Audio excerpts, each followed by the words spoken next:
Hello, my weirdos and wildlings. It is I, Vi Phoenix, once more coming to you live, except not because this is actually a recording, from my car as I commute to pick up my amazing potion from daycare, because that's actually what I'm doing today. I don't normally when I record these, but that has been the way of the week. And I am going to torture you. And not just with inane babble getting into the topic of the day. No. The topic of the day is the torture. And I'm kind of sorry now, but sorry, not sorry.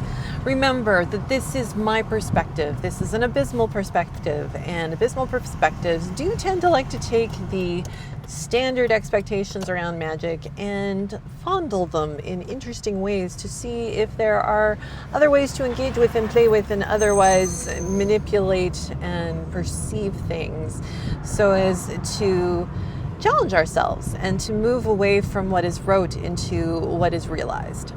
And thus, with that introduction, I bring to you the discussion of stone and earth. Bum, bum, bum. Yes. I want to talk about one of the four classical elements. Now, the classical elements of air, fire, water, stone, of the Greco-Roman, essentially, philosophy. I feel like it was Aristotle who brought these to us, but I could be completely wrong. But I am pretty darn certain it comes to us from Greek times and is very embedded into European and therefore Western culture as we experienced it. There are, as you undoubtedly know, other elemental systems. You've got the, I want to say, metal, water, wind, wood, stone for Chinese elements, but not my area of expertise. Western and European and North American from those origin points is more of my ting, or what I know. So there has been for forever.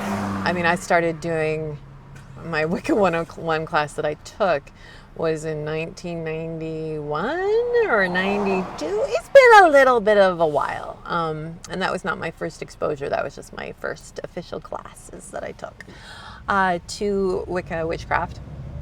Has been, hail to the guardians and the watchtowers of the north and earth. And all of a sudden in my head, I was hearing, I cannot remember the actress's name, but from The Craft, the first movie. And yeah, neither here nor there, but that's totally went through my head. Those phrases are so ubiquitous.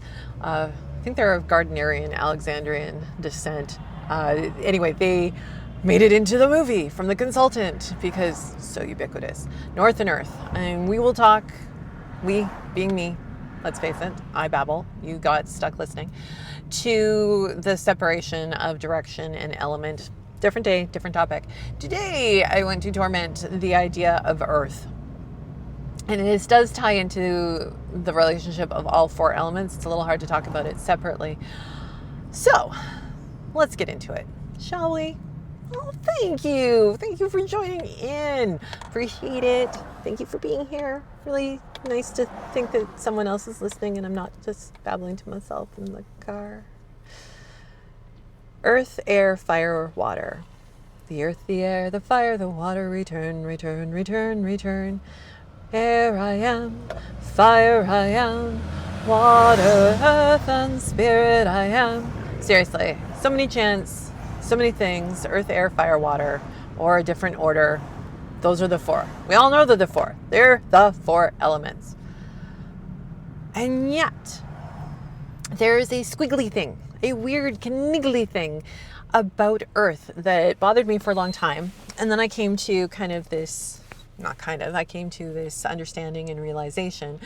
I did actually have an encounter with a friend of mine on the north side of things who was like, yeah, I've also realized that when they were working with Earth and the problem that they were having.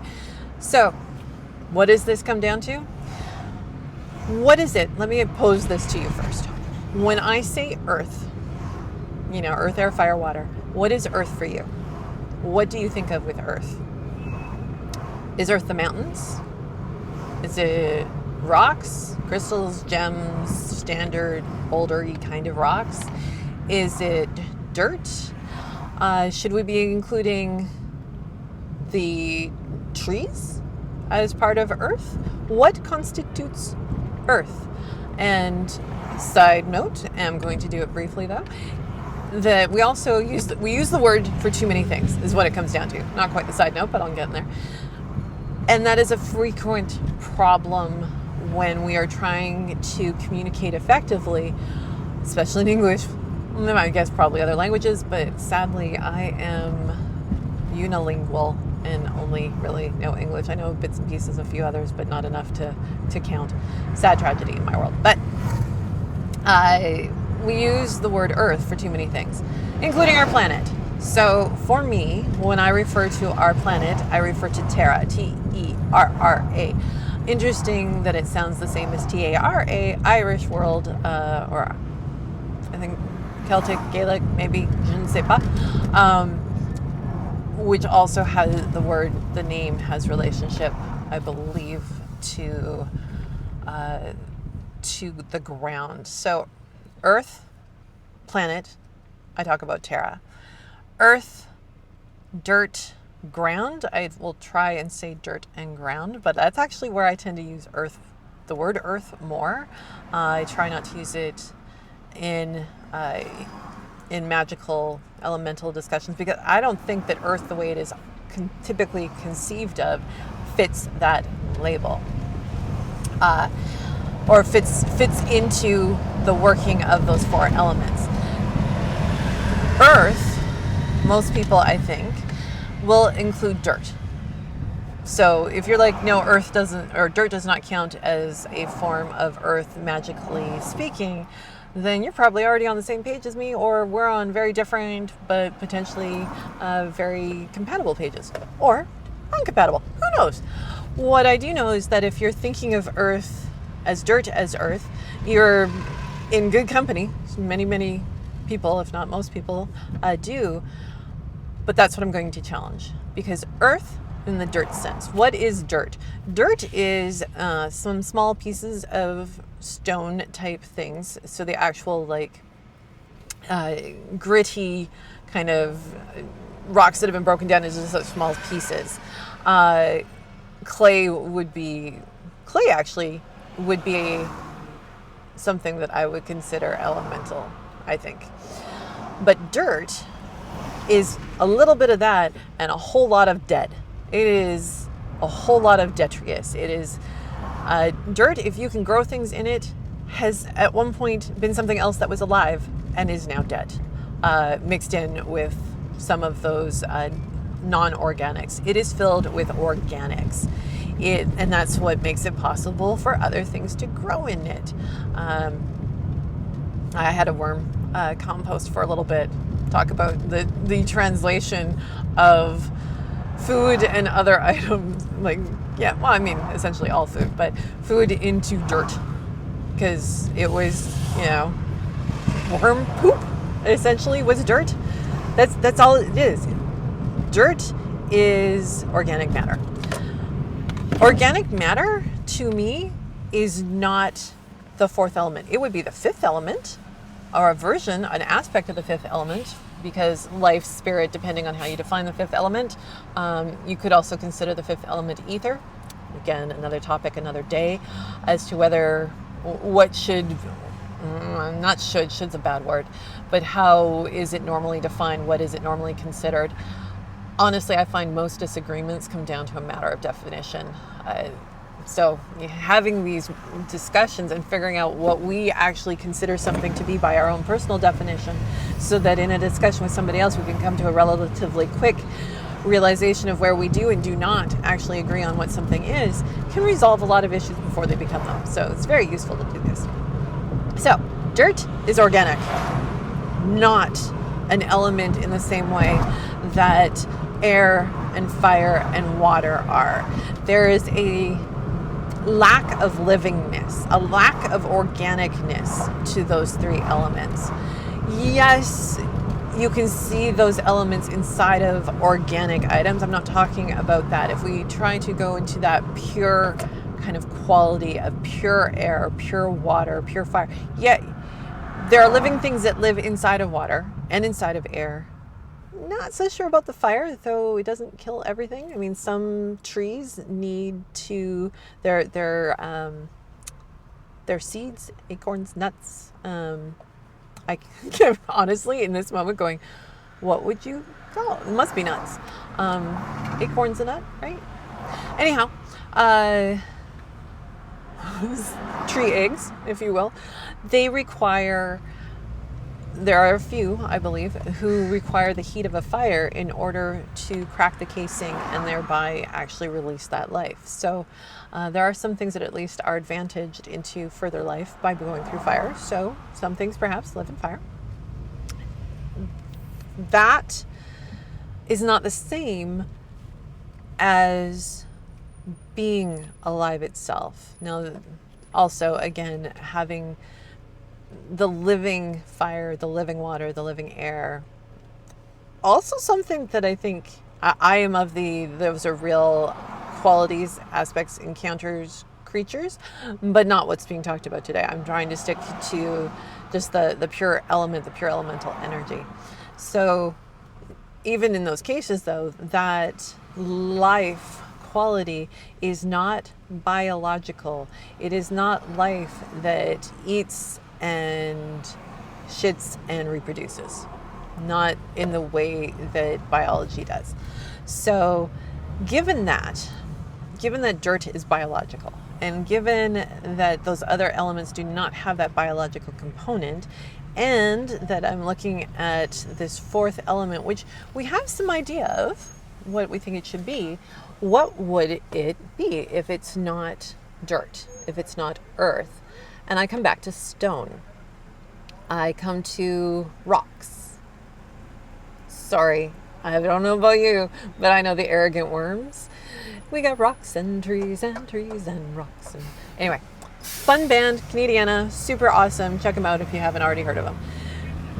Rocks, stone is where I usually will use the word, is my preferred word for this element, the element of stone. Stone has that ability of being a clear, energetic experience that I understand on a visceral level, the way that I understand air and fire and water, that it can be felt, that has its own signature energy and power to it, and it holds most, if not all, of the associations that has historically been given to earth. And I think what has happened essentially is that we have for ever so long, with the use of the word earth, combined the concept of stone as an element and dirt as an element and called them both earth. And so sometimes we're talking about the element earth and we mean the element of stone, and sometimes we're talking about the element of earth, but what we're bringing up is actually the element of dirt, the biological quality. For example, if you were to picture a picture of something, element of air. You want a picture for the element of air? Empty blue sky. Because if you put some clouds into it, really you've got air and water. But still, even if you didn't have the clouds, right, or had the clouds in it, it's still going to speak to air. It's that idea of openness and space and wind.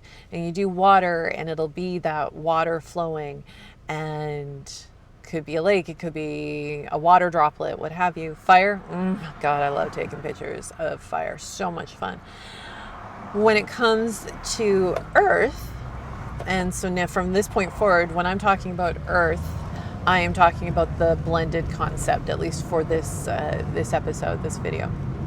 So with earth, I have so often seen the first three elements represented in image in very clear and distinct ways, and then that fourth one, the earth one, will be plants and trees. And I get it. I mean, I love a good picture of a tree or of that verdant growth that happens around us. Heck yeah.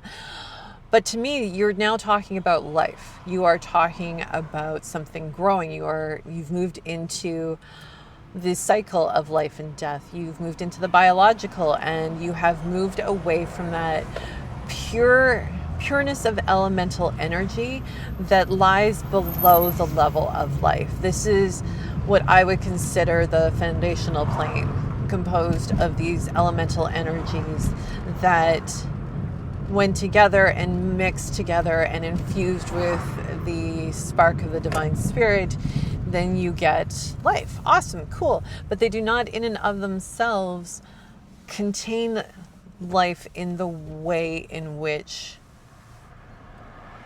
trees and plants and animals do, in that biological way. Versus stone. Stone has life in the way that fire and water and air can have life, but it is not in that biological type way. It is not in that same, I don't know what you're doing. Wow. Am I the asshole if I don't give in to the person who is forcing their way into traffic in a dangerous way? I don't know. They're the ones doing the asshole move, but if I don't give in to the asshole move, does that also make me an asshole? Interesting question. Probably not going to talk about it in another episode, though, to be honest.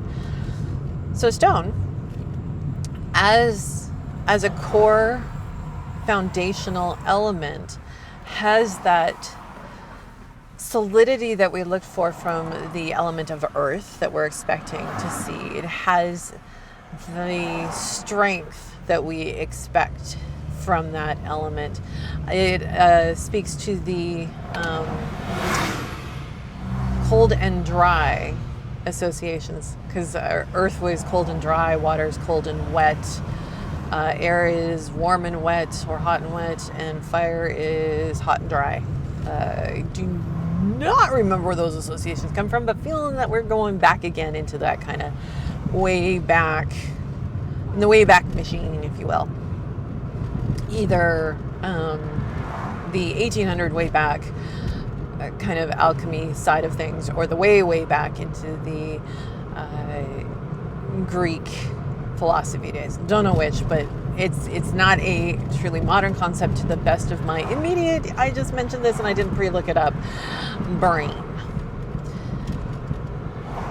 So yeah, I mean, that's really what it comes down to. I am of the firm belief that the fourth element is stone. It is not earth, that we confuse earth and stone. We use earth to mean sometimes stone and sometimes dirt or soil, if you will. When I mentioned the friend who'd had the realization, is because they were trying to work with essentially stone energy, but doing it through soil. Well, you can't, because the soil, it has very little actual stone in it and is mostly biological.